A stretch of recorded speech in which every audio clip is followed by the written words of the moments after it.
Hello friends, मैं हूं मनीष पाली, सफलता गुरु में आपका स्वागत है। आज वापस से मैं आपके लिए एक टॉपिक लेके आया हूं, रीजनिंग का एक टॉपिक लेके आया हूं आपके लिए। आज का टॉपिक है हमारा अल्फाबेट टेस्ट। और अल्फाबेट टेस्ट जो है यहाँ पर रीजनिंग में बहुत इंपॉर्टेंट है एक्चुअली। इससे आपके एग्जाम में 1 से 2 क्वेश्चन आ सकते हैं। और अल्फाबेट जो चैप्टर है हमारा, यहाँ पर हमारे पास में इसमें 4 टाइप्स है। जैसे कि हमारे पास counting of figures, counting of pairs आ जाएगा, रूल डिटेक्शन आ जाएगा, हमारे पास में डिक्शनरी ऑर्डर आ जाएगा, अल्फाबेटिकल क्विबल आ जाएगा। और रीजनिंग में जो अल्फाबेट्स है, खाली अल्फाबेट्स ही बहुत इंपॉर्टेंट है, क्योंकि आपकी 50% ऑफ वेटेज ऑफ एग्जाम, कोई भी कॉम्पिटिटिव आप एग्जाम देंगे, ठीक है, तो उसके अंदर जो 50% क्वेश्चंस आते हैं वो आपके किससे आ जाते हैं? अल्फाबेट से। आप ये समझ लीजिए 9 से 10 क्वेश्चन आपके अल्फाबेट से आएंगे ही आएंगे, क्योंकि इसमें बहुत सारे चैप्टर्स हैं अल्फाबेट्स के रिगार्डिंग। एक आज का जो टॉपिक है अल्फाबेट टेस्ट, वो तो है ही है, कोडिंग डिकोडिंग है, एनालॉजी है, क्लासिफिकेशन है, इंसर्टिंग द मिसिंग कैरेक्टर है, अल्फाबेटिकल सीरीज है, बहुत सारे इसके अंदर चैप्टर्स हैं जिनमें हम अल्फाबेट से डील करते हैं। तो आज का जो हमारा टाइप है वो है, जो हमारा टॉपिक है वो है हमारा अल्फाबेट टेस्ट, और टाइप है का नाम है काउंटिंग ऑफ पेयर्स। तो चलिए बच्चों, बिना टाइम वेस्ट किए आगे हम चलते हैं और देखते हैं कि इसके थोड़े बेसिक्स समझ लेते हैं कि इसके बेसिक्स हमारे क्या है। क्वेश्चन फिर मैं आपको समझाऊंगा कि क्वेश्चन क्या है। सबसे पहले कुछ अल्फाबेट्स के बेसिक्स समझ लेते हैं। तो यहां पर अगर हम देखें,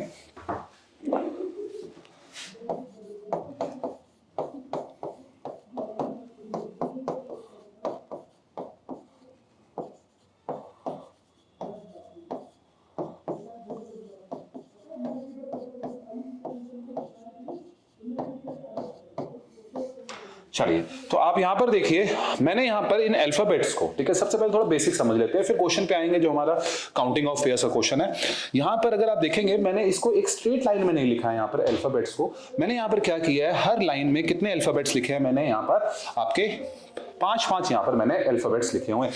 इस लाइन में 5 हैं, फिर इस लाइन में 5 हैं, फिर 5 5 5। यहां अगर आप देखेंगे टोटल अल्फाबेट्स आपको पता ही है कि हमारे पास कितने होते हैं, 26 होते हैं।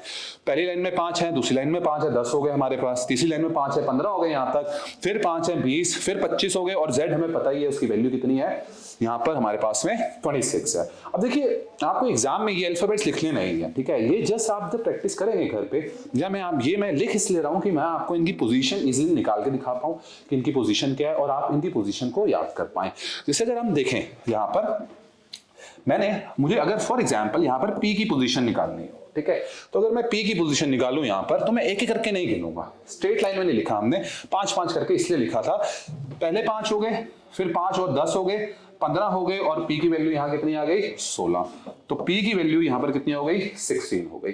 अब 5 आप कैसे भी निकाल सकते हैं, जैसे V की निकालनी हो, देखिए 5 यहां तक हो गए, फिर 10 हो गए, 15 हो गए, P तक 20 हो गए, 21 और 22। V की वैल्यू कितनी आ गई, 22 आ गई। अब आपको ये ध्यान रखना है, किसी भी कैरेक्टर की 2 पोजीशंस होती हैं, ठीक है। एक हमारे पास में कहां से आती है, फ्रंट से, मतलब आगे से। ये जो 16 मैंने निकाली है यहां पर, ये 16 जो पोजीशन है, ये मेरी कहां से आई है, आपकी फ्रंट से आई है। फ्रंट का मतलब ये है, जब मैं कहां से काउंटिंग कर रहा हूं आपकी, जब मैं ए से काउंटिंग कर रहा हूं आपकी, ठीक है। नेक्स्ट अगर हम देखें, एक और पोजीशन होती है हमारी कहां से, बैक से। बैक का मतलब ये हो गया कि जब हम कहां से गिनते हैं बच्चों, किधर से गिनेंगे, जेड से गिनेंगे। दो एंड्स हैं इसके, ए का मतलब फ्रंट, जेड का मतलब बैक। तो बैक से अगर हम गिने तो इसकी जो वैल्यू है, ठीक है, इसकी वैल्यू अगर हम गिन के देखें, 1 और 5 6 और 5 और जोड़े यहां पर, तो कितने हो गए, 11। 16 और 11, ये टोटल वैल्यू कितनी हो गई, 27। यहां पर समझने वाली बात यह है, किसी भी कैरेक्टर की फ्रंट की पोजीशन और बैक की पोजीशन का जब हम टोटल सम करते हैं, तो वो हमेशा हमारा कितना होता है, 27 ही आता है आपका। अब 27 क्यों आता है, क्या रीजन है उसके पीछे, अभी वो डिस्कस करेंगे हम, ठीक है। तो देखिए, मैंने यहां पर क्या किया था, 5 करके गिन रहा था मैं यहां पर, ठीक है। अब देखिए, ये बहुत इंपॉर्टेंट नंबर है 27। रीजनिंग में 27 नंबर से अल्फाबेट में एक क्वेश्चन आता ही आता है, पूछते हैं। तो कभी भी अल्फाबेट में 27 नंबर आए तो आपके दिमाग में 2 वर्ड्स आने चाहिए, स्ट्राइक करने चाहिए, फ्रंट एंड बैक, ठीक है। अब देखिए 27 क्यों आता है, आप ध्यान दीजिए, मैंने यहां पर क्या किया था, जब मैंने ए से गिनना चालू किया, इस 16 के अंदर मैंने इस P को गिन लिया था, इस 16 नंबर के अंदर ये P है, ठीक है। फिर मैंने जब बैक से गिना 11, इस 11 के अंदर भी ये p है और टोटल कैरेक्टर हमारे पास 26 होते हैं, पर ये नंबर 27 क्यों आ रहा है? ये इस वजह से आ रहा है क्योंकि हमने यहां पर भी p को गिन लिया है और हमने यहां पर भी p को गिन लिया। तो हमने p को कितनी बार गिन लिया? एक्चुअल में 2 बार हमने p को गिन लिया है। हमने इसमें 16 में भी p को गिन लिया था और 11 में भी हमने p को गिन लिया है। जब हम दो बार p को गिनेंगे, पर होता तो इंग्लिश अल्फाबेट में एक बार है, 2 बार गिनने की वजह से ही हमारा वो एक कैरेक्टर बढ़ जाता है। यहाँ पर 26 से वो वैल्यू कितनी हो जाती है? 27 हो जाती है। ठीक है, फिर उसके बाद में अगर मैं इसमें कहूं, आपको ये याद रखना है, आप कोई भी कैरेक्टर ले लीजिए, चाहे आप कोई भी इंग्लिश पी ले लो, एफ ले लो, जी एन, कोई भी आप कैरेक्टर ले लो, हमेशा उनकी फ्रंट और बैक की पोजीशन का जो सम होगा वो 27 देगा। चलिए एक और मैं आपको देख के बताता हूं। फॉर एग्जांपल एक कैरेक्टर लेते हैं यहां पर जी, ठीक है, और अगर मैं कहूं जी की आपको बैक से पोजीशन बतानी है, तो सबसे पहले आपको जो पोजीशंस है कहां से याद रखनी है? फ्रंट से याद रखनी है, बैक से याद रखने की जरूरत नहीं है। बस आपको ये नंबर याद होना चाहिए 27। अगर आपको ये 27 नंबर याद है और किसी भी कैरेक्टर की फ्रंट की पोजीशन याद है, तो आप ये समझ लीजिए आपको उसकी बैक की पोजीशन भी याद है। जैसे कि जी, अब जी अगर आपसे कोई ये पूछे आप बताइए जी की बैक की पोजीशन क्या है, तो अब जी की बैक की पोजीशन क्या है वो कैसे बताएं? तो वो देखते हैं, आपको सबसे पहले इसकी आगे से पोजीशन पता होनी बहुत जरूरी है। जी की जो आगे से पोजीशन है वो हमारी कितनी है? 7। मतलब फ्रंट से हमारी कितनी है? 7 ही है ना, 5, 6 और 1 7। आपको ये आपसे ये पूछ रहा है बैक से कितनी है, तो आपको दिमाग में नंबर एक स्ट्राइक करना चाहिए, वो कौन सी? 27। आपको करना है दिमाग में 27 में से उसकी फ्रंट की पोजीशन को माइनस करोगे तो उसकी कौन सी पोजीशन आ जाएगी? आपकी बैक की पोजीशन आ जाएगी। मतलब 27 में से 7 माइनस करेंगे तो कितना हो जाएगा आपका? 20 हो जाएगा। और इन दोनों का भी देखो टोटल सम आपका ऑब्वियसली कितना आएगा? 27 ही आएगा। देखो मैं आपको काउंट करके दिखाता हूं, 1 और 5 6 हो गए यहां तक, और 5 जोड़े 11 और 5 जोड़े 16, 17 18 19 और 1 ये 20। तो जी की जो वैल्यू है वो क्या आ रही है? 20 आ रही है। तो यहां पर हमें ये समझ में आता है किसी भी कैरेक्टर की 2 पोजीशंस होती है। एक पोजीशन हमारी कहां से होती है? फ्रंट से होती है। तो एक पोजीशन हमारी कहां से होती है? बैक से होती है। और कोई भी आप कैरेक्टर ले लीजिए, जब आप उन फ्रंट और बैक की पोजीशन का एक ही कैरेक्टर का आप सम करते हैं तो वैल्यू कितनी आती है? आपकी 27 आती है। तो आई होप बच्चों आपको इसका बेसिक कंसेप्ट समझ में आया होगा। ये सिर्फ हम अभी समझने के पॉइंट ऑफ व्यू से हम ये अल्फाबेट्स लिखते हैं, एग्जाम में अल्फाबेट्स हमें नहीं लिखनी है। हम अल्फाबेट्स को अल्फाबेट्स नहीं, हम अल्फाबेट्स को क्या एक नंबर की तरह ट्रीट करते हैं। कोई भी क्वेश्चन आ जाए आपका अल्फाबेट्स के रिगार्डिंग, तो आप उसको अल्फाबेट नहीं एक नंबर की तरह ट्रीट करोगे तो आप उस क्वेश्चन को बहुत जल्दी कर पाओगे। जैसे कि हमारा काउंटिंग ऑफ पेयर्स का जो टाइप है, इसमें हम उसको क्वेश्चन को नंबर्स के बेस पे सॉल्व करेंगे, नंबर्स के थ्रू हम उसको सॉल्व करेंगे। तो चलिए बच्चों आगे चलते हैं, इसमें देखते हैं इन काउंटिंग ऑफ पेयर्स में हमारे क्वेश्चंस कैसे आएंगे, किस तरह से हम इन क्वेश्चंस को सॉल्व करते हैं। क्वेश्चन है हमारा यहाँ पर, how many such pairs of letters are there in the word instruction. आपको एक वर्ड दे रखा है यहाँ पर बच्चों, अगर आप ध्यान दोगे, और वो वर्ड हमारा यहाँ पर क्या है? इंस्ट्रक्शन। ठीक है, क्वेश्चन की लैंग्वेज हमेशा सेम ही रहेगी, यहाँ पर चेंज क्या होंगे? ये वर्ड चेंज होते हैं। एक बार क्वेश्चन समझते हैं, क्वेश्चन क्या कह रहा है, how many such pairs of letters are there in the word instruction which have as many letters between them as in the English alphabet। ये कह रहे हैं यहाँ पर आपको एक वर्ड गिवन है, इस वर्ड को मैं पहले यहाँ पर लिख दूं आपके लिए।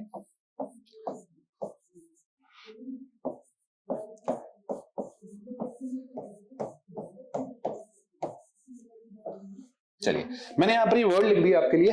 यहाँ पर अगर आप देखेंगे ये कह रहे हैं कि एक वर्ड है यहाँ पर इंस्ट्रक्शन।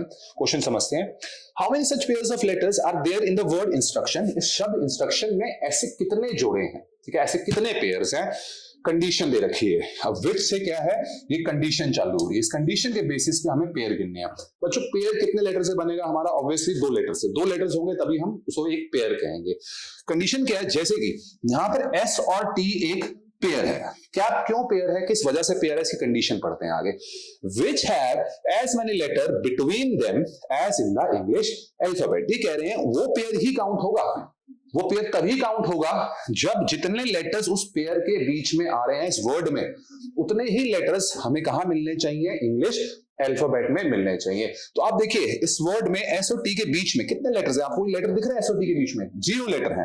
तो मैं इसको यहां पर ऐसे कह सकता हूं एस और टी के बीच में कितने लेटर्स हैं? 0, कोई भी लेटर नहीं। ठीक है, अब ये पेयर में तब काउंट होगा जब हम इंग्लिश अल्फाबेट में जाएंगे और देखेंगे कि एस और टी के बीच में इंग्लिश अल्फाबेट में भी 0 लेटर्स हैं। अगर आप देखेंगे एस और टी के बीच में अभी भी इंग्लिश अल्फाबेट में कितने लेटर हैं? 0 ही लेटर हैं, इसीलिए ये काउंट हो रहा है यहां पर।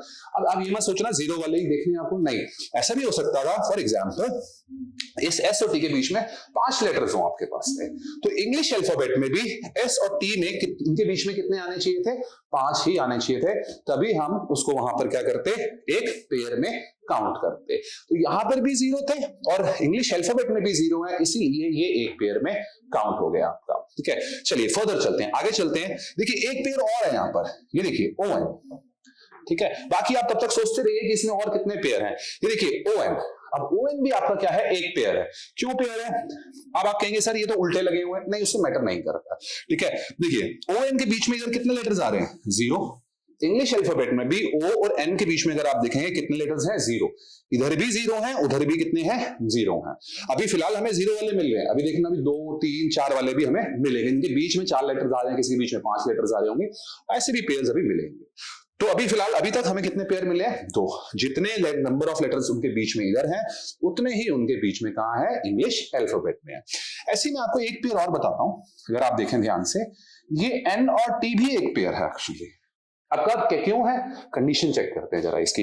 ये देखिए N और T के बीच में यहां कितने लेटर्स आ रहे हैं वो काउंट करेंगे, और वो लेटर्स कुछ भी हो उससे हमें मैटर नहीं करता है। ठीक है, तो यहां पर अगर हम देखें 1, 2, 3, 4 और एक ये 5, कितने लेटर्स है? 5। मतलब एस, एन और टी के बीच में कितने लेटर्स आ रहे हैं? 5। वो लेटर्स कुछ भी हो काउंट करने, इसलिए नंबर ऑफ लेटर्स हमारे लिए इंपॉर्टेंट है कि नंबर ऑफ लेटर्स कितने हैं। तो इस वर्ड में एन और टी के बीच में 5 आए हैं। चलते हैं इंग्लिश अल्फाबेट की तरफ और देखते हैं इंग्लिश अल्फाबेट में एन और टी के बीच में हमारे कितने लेटर्स आ रहे हैं। तो हम गिने, एक बार गिन के देखते हैं। यहां पर पहला हो गया O, P दूसरा, Q तीसरा, R चौथा और S पांचवा। तो N और T के बीच में इधर भी 5 थे हमारे पास में, और अगर हम देखें तो हमारे पास में N और T के बीच में हमारे पास में इधर भी कितने हैं? 5 ही हैं यहाँ पर। तो जितने इधर हैं उतने ही हमें किधर चाहिए? इधर चाहिए, इसलिए ये एक और पेयर में हमारा काउंट हो गया है। ठीक है, चलिए चलते हैं आगे और देखते हैं। इसमें एक पेयर और है, वो पेयर भी मैं आपको बता देता हूं। I और C, आई और सी भी जो है ये भी आपका एक पेयर है। अभी एक पेयर क्यों है इसमें अगर हम देखें तो देखिए आई और सी के बीच में देखो कितने पेयर्स हैं? 1, 2, 3, 4 और एक फिर 5। आई और सी के बीच में हमें कितने पेयर मिले बच्चों? ना कितने लेटर्स मिले इस पेयर में? 5 लेटर्स मिले इनके बीच में, बिटवीन। ठीक है, इधर चलते हैं इंग्लिश अल्फाबेट की तरफ। ये देखिए आई और सी में 1, 2, 3, 4 और एक 5। इधर भी 5 थे और इधर भी हमारे पास कितने हैं? 5 है। तो जितने नंबर ऑफ लेटर्स उस पेयर में इधर मिले उतने ही हमें कहां मिलने चाहिए? इंग्लिश अल्फाबेट में मिलने चाहिए। आई होप आपको क्वेश्चन का पैटर्न तो समझ में आ गया होगा। क्वेश्चन काउंटिंग ऑफ पेयर्स में हमें इन क्वेश्चंस में करना क्या है। जैसे मैंने आपको बताया इस क्वेश्चन की लैंग्वेज हमेशा यही रहेगी, सिर्फ और सिर्फ जो चेंज होगा वो आपका चेंज क्या होंगे? ये वर्ड्स चेंज होते जाएंगे। कभी इंस्ट्रक्शन वर्ड है तो कभी दूसरा वर्ड आ जाएगा।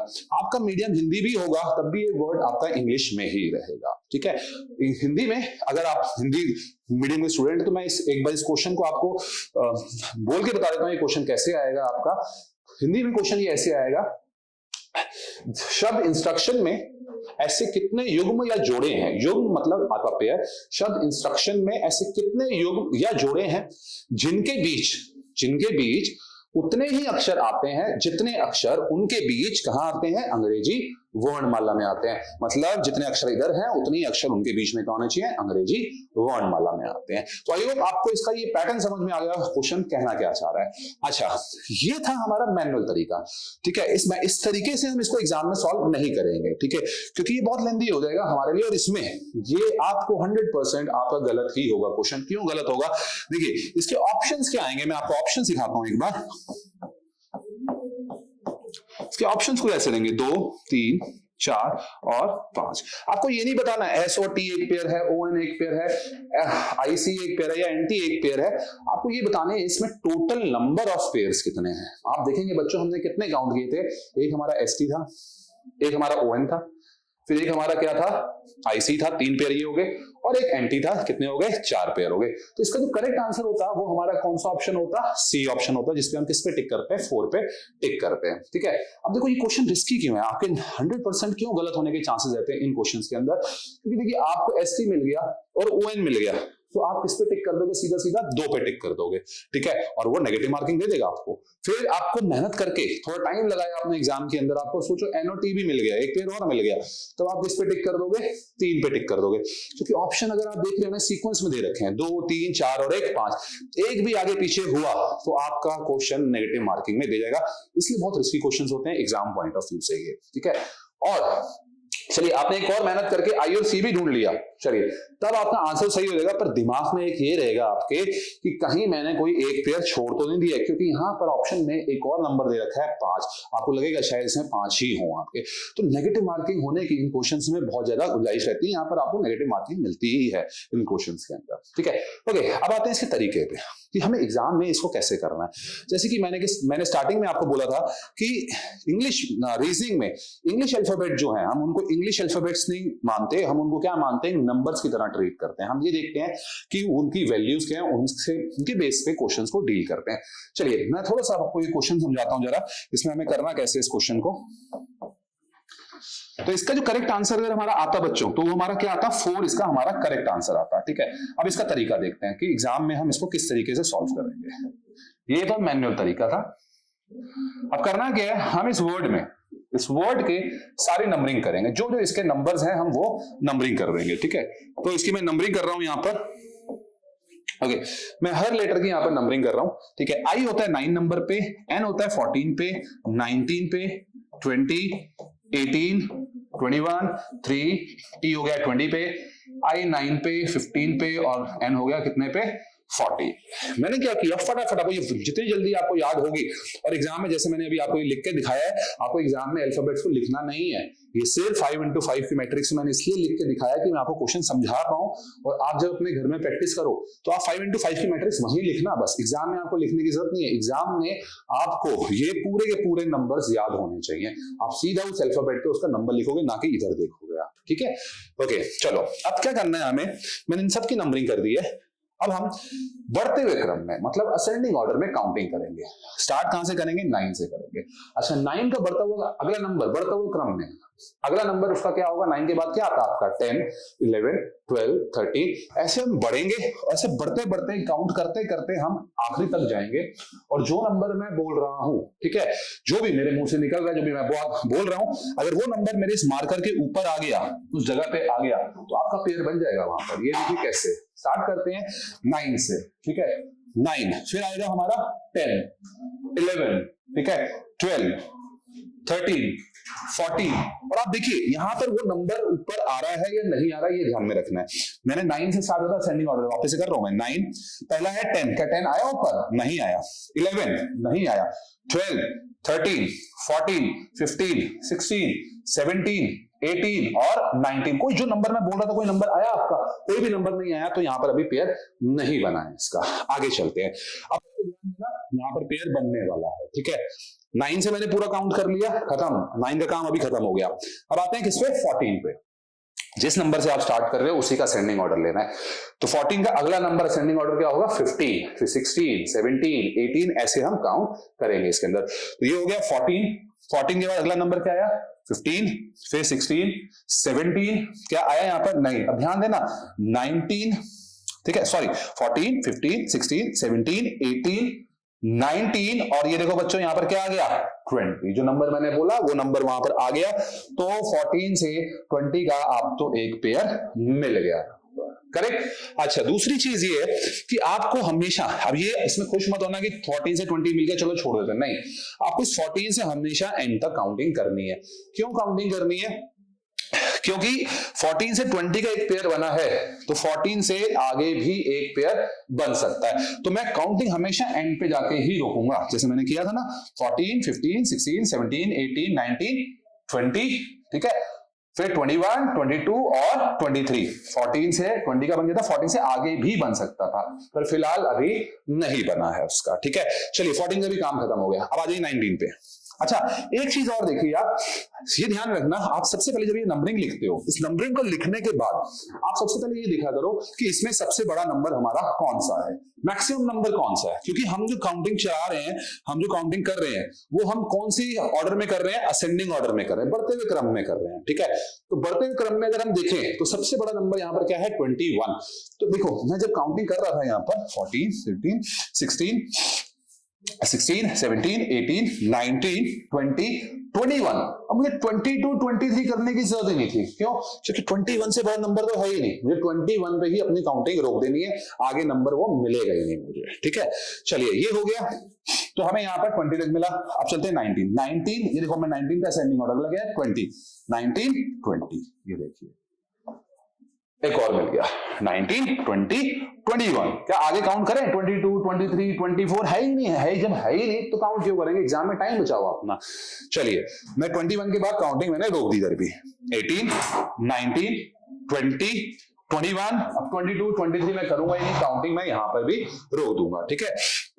ओके, 18, 19, 20, 21 खत्म। 21 से तो बड़ा नंबर ही नहीं, काउंट ही नहीं करते। 3, 4, 5, 6, 7 नहीं है, 20, 21 खत्म, 9, 10, 11, 15, 16 खत्म। कितने पेयर मिले बच्चों? अभी हमें यहाँ पर 2 पेयर मिले। कब मिले? जब हमने इधर से इधर काउंटिंग करी। अब सेम इधर से जब मैं इधर काउंटिंग करूंगा तब देखते हैं हमें कितने पेयर मिलते हैं, और इधर से इधर में भी हम असेंडिंग ऑर्डर में ही चलेंगे, ठीक है, असेंडिंग ऑर्डर में ही काउंट करेंगे। ओके, सबसे पहले 14, फिर अगला क्या आया 15, तो देखिए फिर हमें एक पेयर मिल गया। अच्छा, 14 से 15 का पेयर मिल गया, छोड़ेंगे नहीं। 16, 17, 18, 19, 20, 21, 22, 23 करने की जरूरत नहीं है ही नहीं। 9, 10, 11, 12, 13, 14, 15, 16, 17 नहीं है, ठीक है। आगे चलते हैं 20, 21, 22, 23 करने की जरूरत नहीं, 21 ही सबसे मैक्सिमम था। ध्यान देना बच्चों, अब एक और पेयर मिलने वाला है यहाँ पर। 3 से स्टार्ट कर रहा हूं असेंडिंग ऑर्डर में। 3 का अगला नंबर क्या है? 4, 3, 4, 5, 6, 7, 8 और 9, ये देखो आ गया। तो यहां से यहां पर भी हमारा एक पेयर बन गया, सी से आई का। 4 पेयर हो गए। चलिए आगे चलते हैं। 21 से आगे काउंट करने की जरूरत नहीं है, बड़ा नंबर है ही नहीं, ठीक है। 18, 19, 20, 21 छोड़ दो, ठीक है। 20, 21 छोड़ दो, 19, 20, 21, 14, 15, दैट्स इट। क्वेश्चन यहां पर हो गया हमारा खत्म। टोटल नंबर ऑफ पेयर्स आ गए 1, 2, 3 और 1, 4। तो इसका करेक्ट आंसर हमारा क्या हो गया? 4 इसका आंसर हो गया। करना क्या है? नंबरिंग लिखनी है और असेंडिंग ऑर्डर में आपको काउंटिंग करनी है। जितनी जल्दी आप काउंटिंग करोगे उतनी जल्दी आपका ये क्वेश्चन सॉल्व होगा। और थोड़ी सी बस आपको प्रैक्टिस चाहिए, थोड़ी सी आपकी प्रैक्टिस अच्छे से इसकी प्रैक्टिस हो जाएगी तो इस क्वेश्चन को आप बहुत जल्दी कर पाओगे, ठीक है। सिर्फ काउंटिंग जितनी जल्दी करोगे, नंबरिंग लिखो, काउंटिंग करो, दैट्स इट। अच्छा, एक चीज इसमें मुझे और बतानी है आप लोगों को। हमारे पास 2 तरह के पेयर्स होते हैं, आप ध्यान देना। यहां पर 2 पेयर मैंने नीचे बनाए हैं और यहां पर 2 पेयर मैंने कहां बनाया बच्चों? ऊपर बनाया। इनमें कुछ मतलब है। जो नीचे वाले पेयर्स हैं इनको हम बोलते हैं नॉर्मल ऑर्डर पेयर। कौन से ऑर्डर पेयर हैं बच्चों? ये नॉर्मल ऑर्डर। हिंदी में इनको बोला जाता है, हिंदी में बोलते हैं साधारण क्रम, ठीक है। ऐसे ऊपर वाले देखोगे तो ऊपर वाले पेयर्स को हम बोलते हैं रिवर्स ऑर्डर पेयर, ठीक है। नॉर्मल ऑर्डर का मतलब क्या हो गया? साधारण क्रम। रिवर्स ऑर्डर का मतलब क्या हो गया? आपके विपरीत क्रम। अब इनका मतलब क्या है? जो ऊपर वाले पेयर्स हैं रिवर्स ऑर्डर के हैं, नीचे वाले नॉर्मल ऑर्डर के हैं। अगर आप ध्यान देना, इस वर्ड में पहला पेयर हमें जो मिला जैसे एन और टी का, इस वर्ड में एन पहले आ रहा है और टी आपका कहां आ रहा है? बाद में आ रहा है, ठीक है। इस वर्ड में एन पहले है और टी कहां है? बाद में है। इंग्लिश अल्फाबेट में बच्चों अगर आप देखोगे पहले एन आता है, अगर ए से स्टार्ट करें नॉर्मल ऑर्डर में, एन पहले आता है और टी कहां आता है? बाद में। जिस तरह से इधर लगे हुए हैं उसी तरह से उसी ऑर्डर में इधर लगे हुए हैं, इसलिए इसको कहते हैं साधारण क्रम, जैसे अल्फाबेट सीधी सीधी चल रही है। ऐसे देखो एस और टी, इस वर्ड में एस पहले आता है और टी आपका कहां आता है? बाद में आता है। इंग्लिश अल्फाबेट में भी देखोगे एस पहले आता है और टी आपका कहां आता है? बाद में आता है।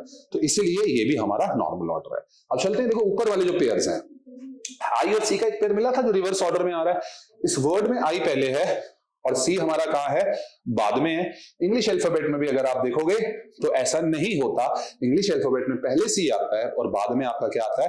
आई आता है, ठीक है। तो इंग्लिश अल्फाबेट में हमारा ये रिवर्स हो जाता है। और रिवर्स ऑर्डर क्यों बोला जाता है? अगर हम पीछे से देखें इस IC वाले पेयर को, तो तब हम पीछे से अगर देखें तो I पहले आएगा और C कहां आएगा? बाद में आएगा। इसीलिए हम इसे क्या कहते हैं? रिवर्स ऑर्डर कहते हैं। ये देखिए दूसरा एक और पेयर मिला है यहां पर, क्या? ON। ठीक है, इस वर्ड में O पहले आता है और N आपका कहां आता है? बाद में आता है। इंग्लिश अल्फाबेट में अगर हम देखेंगे ऐसा नहीं होता, पहले N आता है और बाद में आपका क्या आता है? O आता है। ठीक है, पर रिवर्स ऑर्डर में अगर हम देखें तो पहले O आएगा और बाद में क्या आएगा? आपका N आ जाएगा। ठीक है, तो रिवर्स ऑर्डर का मतलब हो गया जब हम उल्टा देखते हैं तब वो उस ऑर्डर में लगे हुए आते हैं। बच्चों अब देखो यहाँ पर उस क्वेश्चन के अंदर अगर हम देखें, जो आपकी स्क्रीन के सामने क्वेश्चन है, इस क्वेश्चन में यहाँ पर हमें कहीं भी ये चीज नहीं बोली गई है कि हमें नॉर्मल ऑर्डर पेयर बताने हैं या हमें रिवर्स ऑर्डर पेयर बताने हैं। यहाँ पर इन्होंने बोला है कि how many such pairs of letters, ऐसे कितने पेयर्स हैं। जब भी आपसे ये पूछा जाए कि ऐसे कितने पेयर्स हैं, इसका मतलब ये है वो इनडायरेक्टली आपसे ये पूछ रहे हैं कि आपको नॉर्मल ऑर्डर भी बताने हैं और आपको क्या? रिवर्स ऑर्डर वाले भी पेयर बताने हैं। पर अगर स्पेसिफाई कर दिया जाए कि आप ये बताइए कि इसमें नॉर्मल ऑर्डर के पेयर्स कितने हैं, तब इसका आंसर 4 नहीं होगा बच्चों, क्योंकि तब हमें रिवर्स ऑर्डर वाले नहीं गिनने हैं। तब इसका आंसर जो होगा वो आंसर हमारा इसका क्या हो जाएगा? हमारा इसका 2 इसका हमारा आंसर हो जाएगा। ठीक है, और अगर वो पूछे रिवर्स ऑर्डर में कितने हैं, तब भी हमारा आंसर 4 नहीं रहेगा, तब भी हमारा इसका जो आंसर होगा वो कितना हो जाएगा? 2 हो जाएगा। ठीक है, तो देखो अगर ये कभी भी स्पेसिफाई कर दें नॉर्मल ऑर्डर बताओ या रिवर्स ऑर्डर बताओ, तो हमारा ही काम आसान हो जाता है। हमारा काम में क्यों आसान हो जाता है? इसलिए हमारा काम आसान हो जाता है क्योंकि हमारी मेहनत कम होगी। अब कैसे कम होगी? ये देखो, अगर आपसे ये कहते हैं नॉर्मल ऑर्डर, तो आपको इधर से इधर काउंटिंग करनी है बस, क्योंकि नीचे वाले 2 जो पेयर बनाए थे मैंने 9 से काउंट करते हुए बनाए थे। ठीक है ना, हमें लेफ्ट से किस तरफ जाना है? राइट की तरफ। कब? जब नॉर्मल पूछे। अगर सिर्फ और सिर्फ नॉर्मल पूछे तो आपको राइट से गिनने की जरूरत ही नहीं है, इधर से इधर कोई गिनने की जरूरत ही नहीं, छोड़ देना, बस इधर से इधर गिनना, आपका आंसर आ गया। और अगर रिवर्स ऑर्डर पूछे तब लेफ्ट से राइट मत गिनना, तब आपको कहां से कहां गिनना है? राइट से लेफ्ट गिनना है। तब हम लेफ्ट से राइट नहीं गिनेंगे, राइट से लेफ्ट जो भी जितने भी पेयर आएंगे वो आपका आंसर होगा।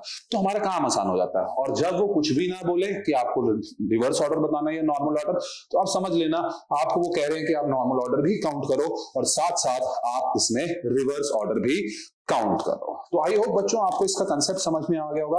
प्लीज इसको ध्यान में रखना, नॉर्मल ऑर्डर का मतलब होता है साधारण क्रम, रिवर्स ऑर्डर का मतलब होता है विपरीत क्रम। तो आई होप आपको ये समझ में आ गया होगा। चलिए देखते हैं कुछ ऐसे और क्वेश्चंस देखते हैं 5-6।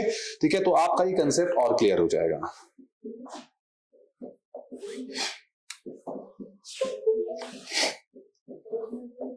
चलिए एक और क्वेश्चन हमारी स्क्रीन पे है। ठीक है, इस क्वेश्चन को देखते हैं। अब देखिए क्वेश्चन की लैंग्वेज अभी भी बच्चों सेम ही है। How many such pairs of letters are there in the word preamble which have as many letters between them as in the English alphabet. अब यहाँ पर एक वर्ड हमारे पास में आ गया है और वो वर्ड हमारे पास में क्या है? प्रीएम्बल। लैंग्वेज क्वेश्चन की सेम ही रही थी, फर्क हमारे पास क्या है? वर्ड चेंज हो गया आपके। चलिए देखते हैं प्रीएम्बल में कितने हैं। मैं यहां पर वर्ड लिख रहा हूं। ठीक है, अब मैं करूंगा क्या? इनकी नंबरिंग लिखूंगा सारे अल्फाबेट्स की। P होता है 16 नंबर पे, R 18, 5, 1, 13, 2, 12 और फिर क्या आता है? 5 आता है। सबसे पहला क्या काम करना है हमें? नंबरिंग लिख ली, सबसे पहला काम था हमारा। दूसरा हमारा क्या काम है? स्टेप बाय स्टेप चलना है, हमेशा इसकी आदत बना लेना आप। ठीक है, मैंने प्रीएम्बल लिखा और प्रीएम्बल की जो भी नंबरिंग थी मैंने यहां पर वो लिख दी। अब यहां पर आप ये देखो कि सबसे बड़ा नंबर कौन सा लिखा है, सबसे बड़ी पोजीशन वाला नंबर कौन सा है। अगर आप देख रहे होगे 16, 18, 5, 1, 13, 2, 12, 5 में सबसे बड़ा नंबर क्या है? 18 है। तो आपकी जो काउंटिंग होगी असेंडिंग ऑर्डर में वो कहां रुक जानी चाहिए? 18 पे वो रुक जानी चाहिए। 18 से हम आगे नहीं जाएंगे। ठीक है, चलिए काउंट करते हैं। पहले मैं नॉर्मल ऑर्डर निकाल रहा हूं इधर से इधर काउंट करते हुए। 16, 17, 18। अब 19, 20 करने का कोई फायदा नहीं है ही नहीं, आगे मिलेगा नहीं। 18 ही सबसे बड़ा नंबर था, छोड़ देते हैं। 18 से बड़ा नंबर है कोई आगे? कोई भी नंबर नहीं है, तो यहां पर भी हम छोड़ देते हैं। ठीक है, आगे चलते हैं। 18, 19 और 18, 19 तो करने की जरूरत ही नहीं है हमें, 18 सबसे बड़ा था। अगला 5, 6, 7, 8, 9 और फिर 10। आगे चलते हैं। 1, 2, 3, 4 और 1, 5। तो 1 से 5 भी हमारा मिल गए यहाँ पर। 1, 2, 3, 4 और 1, 5। ठीक है, आगे चलते हैं। एक पेयर मिल गया नॉर्मल ऑर्डर में बच्चों, ध्यान देना। 13, 14, 15, 16 नहीं मिला। 2, 3, 4, 12, 13 नहीं मिला। अब हमें ये एक पेयर मिला है हमें कहां पर, नॉर्मल ऑर्डर में। अब हम चलते हैं कहां से, रिवर्स ऑर्डर में काउंट करना है। और रिवर्स ऑर्डर में हम कहां से कहां काउंट करेंगे बच्चों, राइट से लेफ्ट में करेंगे, ठीक है। 5 6 7 8 9 10 11 और 1 12, कोई नहीं मिला, ठीक है। नेक्स्ट आगे 12 13 14 15 16 17 और 1 18, कोई भी यहां पर नहीं मिला। नेक्स्ट 2 3 4 और 1 5, ये देखो बच्चों एक पेयर मिल गया हमें रिवर्स ऑर्डर में भी, 2 से 5 का। 2 से काउंटिंग करी थी मैंने, 2 3 4 और 1 5, देखो 5 यहां पर आ रहा है, 6 और फिर 7, ठीक है। आगे चलते हैं 13 14 15 16 और 1 17, ये भी नहीं मिला हमें, ठीक है। 1 2 3 4 नहीं मिला, 5 6 7 18 से बड़ा नंबर है ही नहीं, 19 कर लो और वो मिलेगा ही नहीं, और यहां पर हमारा खत्म हो गया।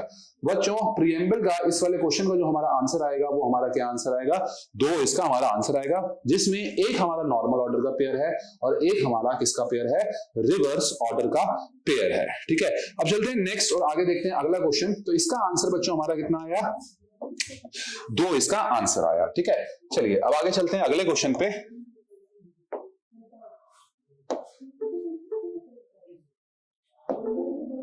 ओके, तो यहां पर अगर हम देखें how many such pairs of letters, language वही है, बस एक वर्ड बदल रहा है और वो वर्ड हमारा क्या है, डेबल, ठीक है। तो लैंग्वेज में बार बार रिपीट नहीं करूंगा। अब इस डेबल वर्ड में देखते हैं कितने हमारे पेयर्स आ रहे हैं दोनों तरफ से, ठीक है। तो मैं वर्ड लिख रहा हूं यहां पर डेबल, इनके नंबरिंग लिख रहा हूं 4 1 2 2 12 और फिर 5। चलिए काउंटिंग करते हैं यहाँ पर 4, सबसे बड़ा नंबर क्या है बच्चों, 12, 12 से बड़ा नंबर नहीं है यहाँ पर, तो 12 के ऊपर काउंटिंग हम नहीं करेंगे, ठीक है। 4 4 5 6 7 8 9, कोई नहीं मिला। 1 और 2, ये देखो यहां पर मिल गया, सीधा सीधा सीक्वेंस में ही आ रहा है। 1 से काउंट करना स्टार्ट किया था, 1 और 2, आगे चलते हैं, 1 2 छोड़ेंगे नहीं, एंड तक जाएंगे, 1 2 3 4 और 1 5। ये देखो बच्चों जो मैं कह रहा था कि हमें इसको आखिरी तक गिनना जरूरी है। क्यों गिनना जरूरी है, आप देखो ध्यान देना, इस 1 से 2 का पेयर बना, मैं यहां पर छोड़ देता ना तो ये वाला पेयर मेरा मिस हो जाता। तो 1 से अगर 2 का पेयर बना है तो इसी 1 से आपका आगे 5 तक भी पेयर बन सकता है, ठीक है। तो ये आपको ध्यान रखना है। आगे चलते हैं, 2 3 4 और 1 5, तो 2 से 5 का भी आपका एक पेयर बन गया, ठीक है। और देखो एक चीज और बताता हूं, मेरी बात थोड़ी सी ध्यान से सुनना। अगर 1 से आपका 2 का पेयर बना है, किससे, 1 से अगर 2 का पेयर बना है और इसी 1 से आपका आगे कहीं पेयर बना है, इसी 1 से आगे कहीं पेयर बना है, तो समझ लेना 2 से भी उस आगे वाले का पेयर बनेगा ही बनेगा। मैं रिपीट कर रहा हूं एक बार, मेरे शब्दों पे थोड़ा ध्यान देना। अगर 1 से 2 का पेयर जो बन रहा है और इसी 1 से आगे पेयर बन रहा है 5 जैसे, ठीक है, तो इस 2 से भी उसका 5 का पेयर बनेगा ही बनेगा। एग्जाम में और टाइम बचाना, डायरेक्टली 2 से 5 का आप पेयर बना देना है इसके अंदर, ठीक है। चलिए तो हमें 3 पेयर मिल गए बच्चों अभी तक, आगे चलते हैं, ठीक है। ये गिन के देखो, 2 3 4 और 1 5 हमारा आ गया था। 2 3 4, 12 से बड़ा नंबर ही नहीं है, काउंट नहीं करेंगे। 3 हमें मिले हैं किसमें, नॉर्मल ऑर्डर में। अब देखते हैं कि रिवर्स ऑर्डर में हमें कितने मिलते हैं, ठीक है। चलो 5 6 7 8 9 और ये 10, कोई नहीं मिला। 12 से बड़ा नंबर ही नहीं है, काउंट ही नहीं करेंगे। 2 3 4 और 1 5, कोई नहीं मिला, ठीक है। 2 3 4 और 1 5, अब एक पेयर मिलने वाला, आखिरी पेयर 2 3 और ये देखो आ गया यहाँ पर 4, तो 2 से इस 4 का पेयर बन गया, और एक आखिरी 1 और 2, दैट्स इट। तो हमें यहाँ पर रिवर्स ऑर्डर में कितने पेयर मिले हैं, 3 पेयर मिले हैं, और नॉर्मल ऑर्डर में हमें कितने पेयर मिले हैं, 1। रिवर्स ऑर्डर में 1 पेयर मिला है और नॉर्मल ऑर्डर में हमें कितने पेयर मिले हैं, 3 पेयर मिले हैं। तो टोटल हमारे यहाँ पर जो पेयर्स हैं वो कितने आएंगे, इसका जो करेक्ट आंसर होगा वो हमारा कितना होगा, 4 होगा, ठीक है। तो आइए बच्चों आपको ये समझ में आया होगा। चलिए चलते हैं अगले क्वेश्चन पे और देखते हैं अगला क्वेश्चन हमारा क्या आएगा इसमें। चलिए चौथा, इसमें देखते हैं इसमें क्या वर्ड है, क्योंकि क्वेश्चन की लैंग्वेज जो है वो तो हमारी सेम ही रहेगी। यहां पर आ रहा है हमारा कौन सा वर्ड, लैंग्वेज। इसमें देखते हैं लैंग्वेज में हमारे पास में कितने पेयर्स मिलेंगे। तो मैं वर्ड लिख लेता हूं यहां पर। आई होप आपको सबको समझ में आ रहा होगा ये, ठीक है। एल, मैं नंबरिंग लिख रहा हूं, एल की 12 हो गई, ए की 1, एन की 14, जी की 7, 21, 9, 19 एंड 8। देखिए नंबरिंग याद करने का तरीका क्या है, बच्चे क्या करते हैं, वो बार बार जा जाके देखते हैं या उनको लिख लेते हैं और लिख के फिर उसको क्वेश्चन को सॉल्व करने की कोशिश करते हैं, नंबरिंग लिखते हैं। ऐसा नहीं करना। अगर आपको बहुत अच्छे से नंबरिंग याद करनी है, पूरी फ्री फ्लो में आपको याद करनी है, तो आपका उसका तरीका क्या रहेगा, देखिए जैसे एल, अभी मैंने यहाँ पर नंबरिंग एक बार देखी, वहां से मैंने एल की नंबरिंग निकाली कितनी, 12, आपने लिखी 12। अब अगली बार किसी और क्वेश्चन में एल आए, ठीक है, और आपको एल की पोजीशन निकालनी है, तो आप वहां पर जाके काउंट मत करना अल्फाबेट में, आप अपने दिमाग से पूछना कि एल की वैल्यू कितनी थी। अगर आपको याद आ गई एल की वैल्यू 12 थी, तो आपको याद है, वो भूलोगे नहीं आप कभी भी। पर बाई चांस आपको याद नहीं आती, तभी आपको जाना कहाँ है, अल्फाबेट की तरफ जाना है।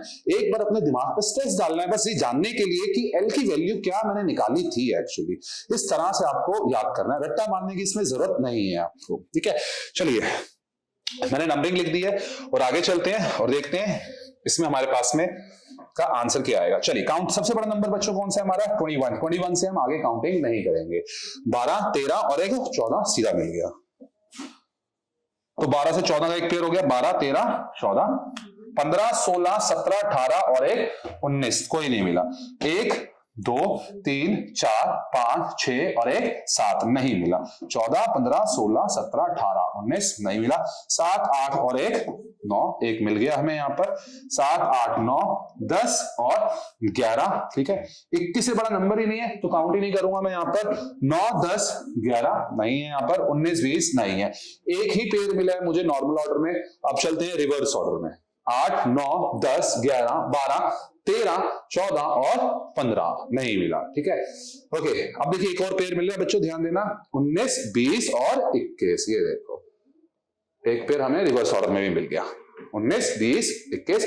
अब 22, 23, 24 से करने की जरूरत नहीं, 21 मैक्सिमम नंबर था। 9, 10, 11, 12, 13 और एक 14 नहीं है। 21 से बड़ा नंबर है ही नहीं, मैं काउंट ही नहीं करूंगा। नेक्स्ट 7, 8, 9 एंड 10, ठीक है। आगे चलते हैं 14, 15, 16 खत्म, और 1 और 2, दैट्स इट। तो यहां पर हमें जो पेयर मिले हैं, अगर आप ध्यान दोगे, एक हमें यहां पर मिला है नॉर्मल ऑर्डर में, और एक हमें मिला है, दो हमें मिले हैं सॉरी नॉर्मल ऑर्डर में, और एक हमें मिला है रिवर्स ऑर्डर में। तो टोटल नंबर ऑफ पेयर जो हमारे यहाँ पर आ रहे हैं, जो हमारे कितने पेयर आ रहे हैं बच्चों, से करेक्ट आंसर होगा वो हमारा हो जाएगा 3, इसका हमारा करेक्ट आंसर हो जाएगा। चलिए चलते हैं, एक दो क्वेश्चन और देखते हैं इसके। ओके, अगला क्वेश्चन है हमारे पास में क्लिंग, ठीक है। देखते हैं क्लिंग में कितने पेयर आ रहे हैं।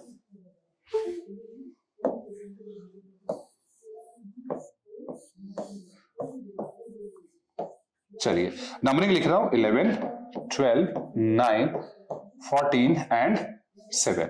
चलिए बच्चों, सबसे पहले हम क्या देखेंगे, इसमें सबसे बड़ा नंबर कौन सा है। इसमें आप देखो सबसे बड़ा नंबर हमारे पास में क्या है, 14 सबसे बड़ा नंबर है। तो 14 के आगे हम यहां पर काउंटिंग नहीं करेंगे, ठीक है।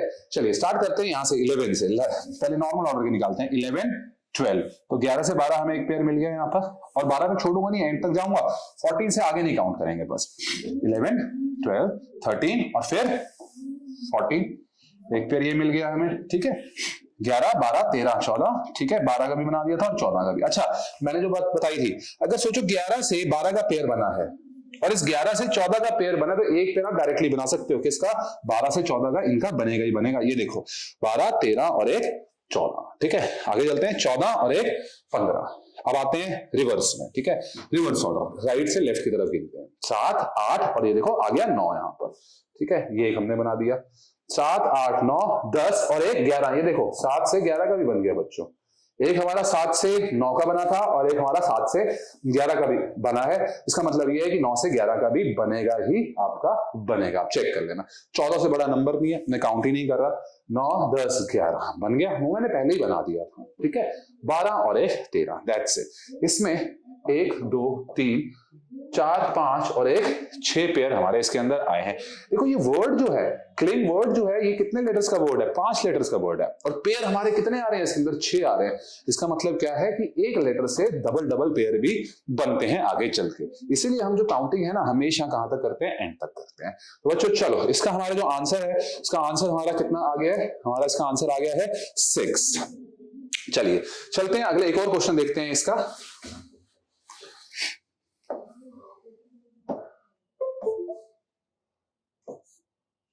Okay, pickle.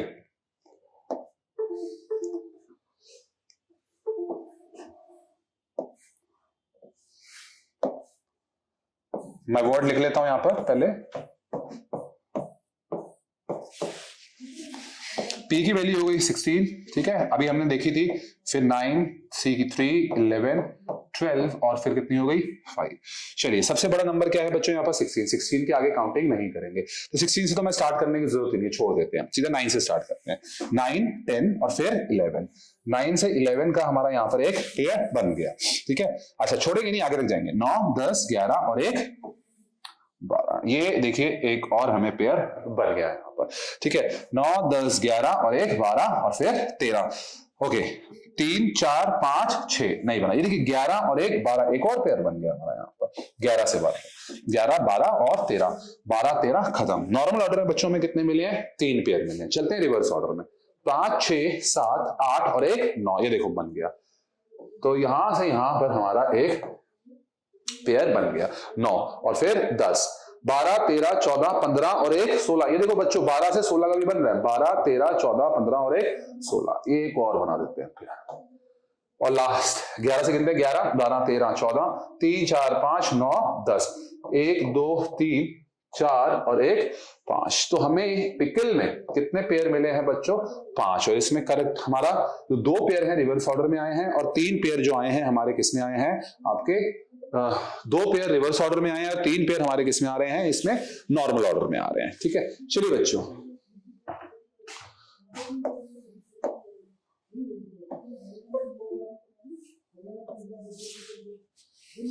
ओके, एक सेकंड लास्ट क्वेश्चन देखते हैं इसका। हैकल, देखते हैं हैकल में हमारे कितने पेयर आएंगे। 8, 1, 3, 11, 12 और फिर 5। चलिए सबसे बड़ा नंबर बच्चों इसमें क्या है, 12 है, 12 के आगे काउंटिंग नहीं करेंगे। 8, 9, 10 और एक फिर क्या हो गया 11, 8 से 11 का, ठीक है। 8, 9, 10, 11 और एक 12, ये देखो 12 का भी बन गया 8 से, ठीक है ना। 8, 9, 10, 11 और एक 12। अच्छा 8 से 11 का बन रहा है, 8 से 12 का बन रहा है, तो ऑब्वियसली 11, 12 का भी बनेगा ही बनेगा, मैं डायरेक्टली बना रहा हूं इसको। चलिए नेक्स्ट, 1, 2, 3, 4 और एक 5, तो यहां पर भी एक पेयर और बन गया आपका, ठीक है, 1 से 5 का। 3, 4, 5, 6, 11, 12 मैं पहले ही बना चुका हूं यहाँ पर नीचे, 12 और एक 13, ठीक है। नॉर्मल ऑर्डर में हमें कितने पेयर मिले बच्चों, 4। अब चलते हैं रिवर्स ऑर्डर में, 5, 6, 7, 8, 9, 10 नहीं मिला, 12 से बड़ा नंबर ही नहीं है, काउंट ही नहीं करूंगा। 11, 12, 13, 14, 3, 4, 5, 1, 2, तो हमें रिवर्स ऑर्डर में एक भी पेयर नहीं मिला है, ये क्या है, निल, कोई भी पेयर नहीं है, 0 पेयर्स है। टोटल जो इसका आंसर होगा 1, 2, 3 और एक 4, इसका करेक्ट आंसर जो बच्चों क्या होगा, इसका आंसर हो जाएगा हमारा 4, इसका करेक्ट आंसर हो जाएगा। तो हैकल में रिवर्स ऑर्डर में 0 पेयर्स हैं, अगर पूछा जाता नॉर्मल ऑर्डर में इसका आंसर होता 4, ठीक है। चलिए एक लास्ट क्वेश्चन देखते हैं आज का।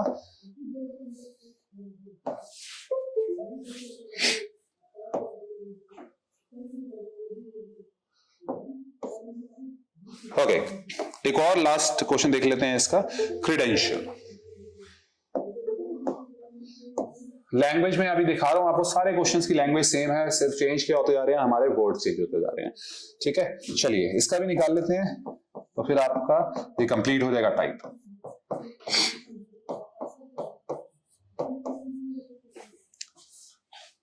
आर का 3, R 18, 5, 4, 5, 14, 20, 9, 1 और फिर 12। चलिए थोड़ा बड़ा वर्ड है, एक बार देख लेते हैं। सबसे यहां पर मैक्सिमम नंबर मेरा है 20, तो 20 के आगे मैं काउंटिंग नहीं करूंगा, ठीक है।